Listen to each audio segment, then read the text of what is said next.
Bueno, primero, muy buenos días a todas y a todos. Yo quiero darles un saludo de bienvenida a la oficina regional de parte del director regional de la oficina, de José Graciano Basil, y realmente desearles de que tengan un trabajo fructífero durante este día y medio. Quisiera también compartir algunas reflexiones en relación a lo que ustedes van a discutir este día y medio y que de alguna manera ha estado dentro de las preocupaciones de esta oficina regional. Un tema que la oficina viene trabajando desde hace ya casi 2 años es el tema de la relación entre el crecimiento de la agricultura en América Latina y la dinámica de crecimiento que la agricultura latinoamericana tuvo entre el 2002 y el 2006-2007 y la reducción de la pobreza rural. Ha habido muy poca relación evidente entre un fuerte ritmo y dinamismo y modernización de la agricultura y el tema de la pobreza rural. Durante estos últimos 15, 20 años, el patrón de desarrollo agrícola en América Latina y la modernización ha estado caracterizada esencialmente por la articulación de cadenas de valor cada vez más globalizadas.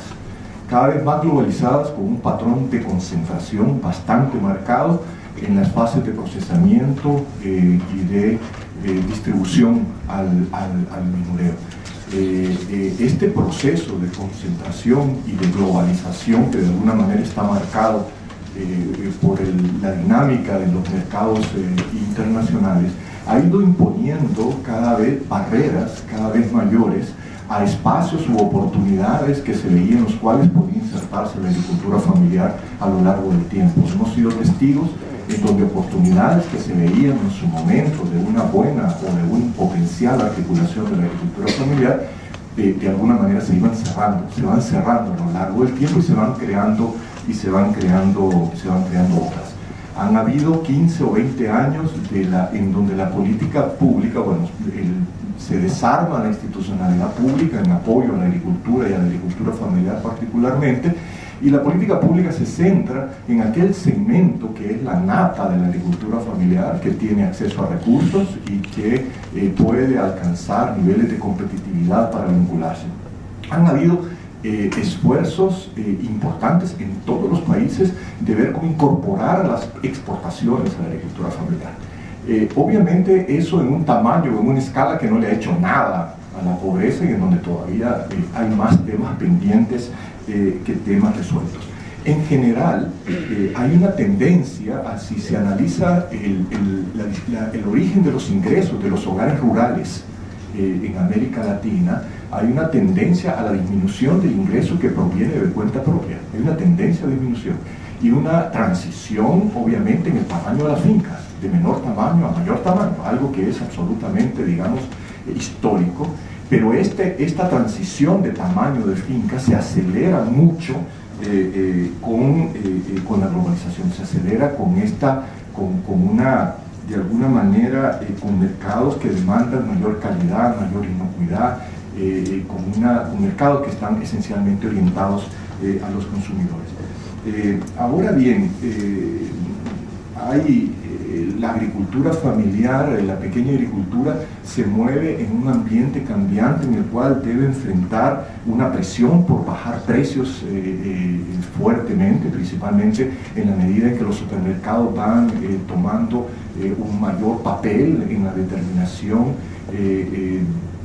de qué producir y de cómo producirlo, inclusive países como Chile, por ejemplo, con una reciente fusión, las 3 principales cadenas de supermercados controlan el 90% del total de la venta del supermercado. Eso es 85% en Costa Rica, llega casi al 60% en Brasil.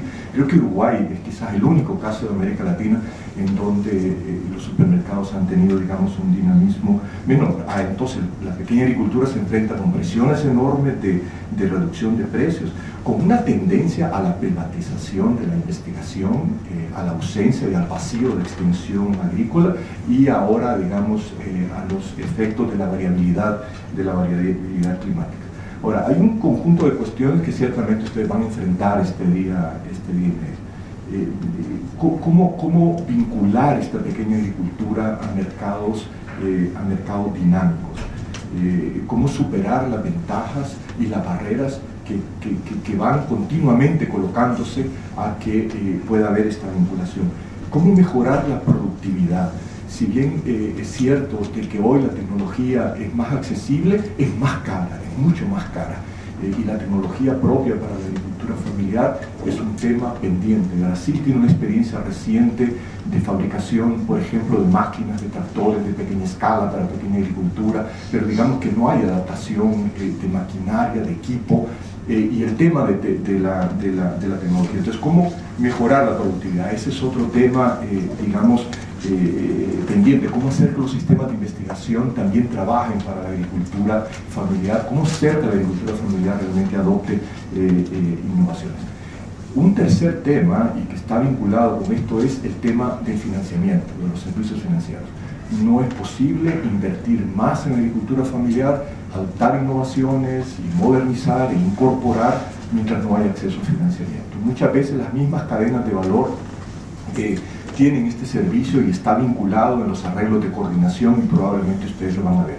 En general, el financiamiento de la agricultura en América Latina depende de la banca pública de desarrollo.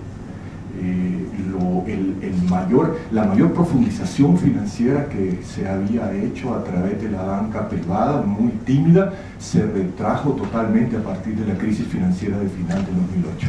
En estos momentos, en países como Brasil, Colombia, Argentina, el mismo Uruguay, la proporción de financiamiento de la agricultura que proviene de las llamadas instituciones públicas de desarrollo o banca pública es realmente enorme. En Brasil se explica el financiamiento de la agricultura y de las exportaciones del agronegocios a partir del Banco Nacional de Desarrollo, a partir de la Caja Económica y del Banco de Brasil.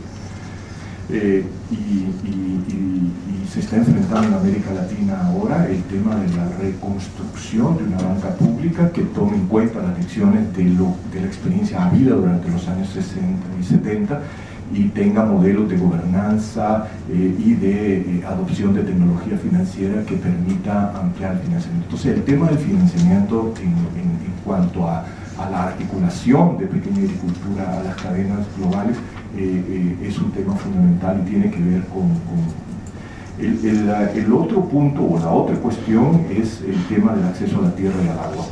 Hay una parte, una proporción importante del potencial de vinculación de agricultores familiares a cadenas globales que necesitan un acceso mayor a tierra y agua. Sin acceso a tierra y a agua difícilmente lo vamos a lograr. Ya no es un tema de tecnología exclusivamente, ni es un tema de financiamiento. Hay un cuidado que tener de valorar el aporte de la agricultura familiar vis-a-vis la gran empresa en las condiciones actuales, en las condiciones de relativo, digamos, abandono en que la agricultura o la pequeña agricultura digamos, ha estado.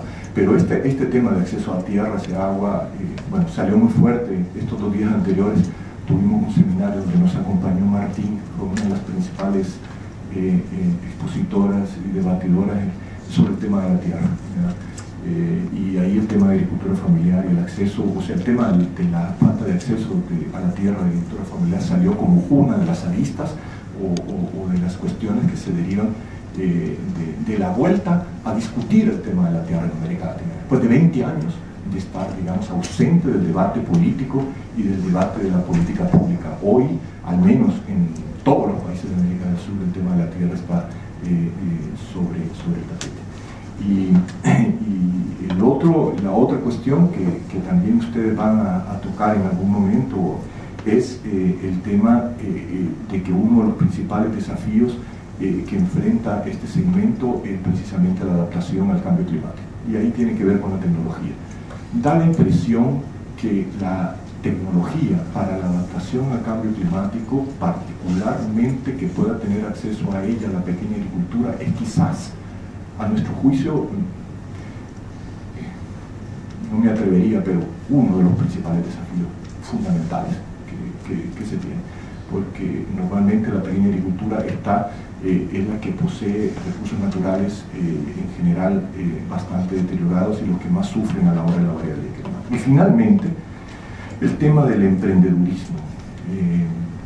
Hay un proceso de envejecimiento en el campo latinoamericano. Hay un tema de los jóvenes y de cómo encantar a los jóvenes para continuar en la agricultura o por lo menos emprender, tener la capacidad de emprendimiento necesaria para esta vinculación con cadenas dinámicas. Este tema de la juventud también es un tema que Martín Lieben ha tratado con profundidad en la región, pero que tiene que tomarse en cuenta considerando de que las experiencias o casos de estudio que ustedes van a analizar acá, siempre hay que contrastarlos con la posibilidad de subir de escala eso, o sea, a cuánto se puede llegar, a cuánto se puede integrar, en qué tiempo, porque podemos pasarnos otros 20 años en la escala en que hemos estado, que es una escala siempre de estudio de casos, siempre de este casito, del otro casito por allá, del otro casito por allá, pero no una política pública vigorosa de incorporación de la pequeña agricultura. Finalmente, y para terminar, alrededor de esta discusión que ustedes van a tener ahora es muy distinta de haberla tenido hace 5 años. Y se ha dado en los últimos 20 años esta discusión que ustedes van a tener ahora de cómo vincular a pequeños agricultores a cadenas de valor. Han habido seminarios y han habido discusiones que solo hay que ver la bibliografía. Esto ha habido. Lo que cambia en este momento es que las sociedades latinoamericanas están pidiendo un nuevo papel del Estado. Eso es lo que cambia, ¿ya? O sea, hacia el futuro hay un nuevo rol del Estado, y va a haber un rol del Estado, y está cambiando el rol del Estado. Esa es una situación distinta del ambiente que se vivía hace inclusive 5, 10 años atrás. Es el rol de la política pública, el papel del Estado. Y creo que ahora, sí, más allá del estudio de caso, hay que pensar en política pública, ¿ya? Y los gobiernos están necesitando recomendaciones alrededor de la política pública de qué hacer. El tema de incorporar a la agricultura familiar dentro del patrón de crecimiento agrícola, desde el punto de vista de la alimentación, los gobiernos de América Latina en estos momentos están desprovistos de instrumentos, desprovistos de cómo hacerlo. Y aquí yo quería colocar el desafío que significa en términos de ambiente, en términos más global, la competencia, la estructura de los mercados y la competencia en los mercados agroalimentarios. Esa es una preocupación en la cual nosotros queremos entrar a trabajar más fuerte, y es ver la relación entre el sector privado y el sector público. Es ver cómo los niveles de concentración y de falta de competencia, que generalmente se admiten y muchas veces se colocan como distorsiones del mercado, realmente determinan la formación de precios. Hay una gran asimetría de capacidades de negociación entre los distintos actores, uno de los cuales los pequeños productores o los agricultores familiares. Entonces, este ambiente de competencia, ¿cómo mejorar? ¿Cómo hacer que los mercados funcionen mejor para la pequeña agricultura? Esa es la vista un poco más global, más de contexto, que estos mercados funcionen mejor. Los mercados de productos, o sea, los mercados agroalimentarios, pero también el mercado financiero y también el mercado del trabajo. Son 3 mercados fundamentales cuyo funcionamiento incide directamente en las posibilidades de incorporación de agricultores familiares, sea a la agricultura más dinámica o a la producción de alimentos básicos en la región. Ciertamente, entonces, yo los invitaría a que en las discusiones de ustedes ahora reflexionaran y fueran un poco más allá en términos de política pública, en términos de pensar en política pública y en el papel del Estado, más allá, digamos, o sea, para poder utilizar las lecciones que ustedes traen y las lecciones que ustedes van a intercambiar en las distintas experiencias que ustedes han tenido, que podrían hacer una contribución importante con este taller para poder elevar, hacer recomendaciones y sugerencias alrededor de la política pública. Les deseamos realmente el mayor de los éxitos, que tengan una buena jornada de trabajo, y de nuevo bienvenido a todas y todos. Para nosotros es un enorme placer realmente abrir este espacio para el intercambio entre ustedes. Gracias.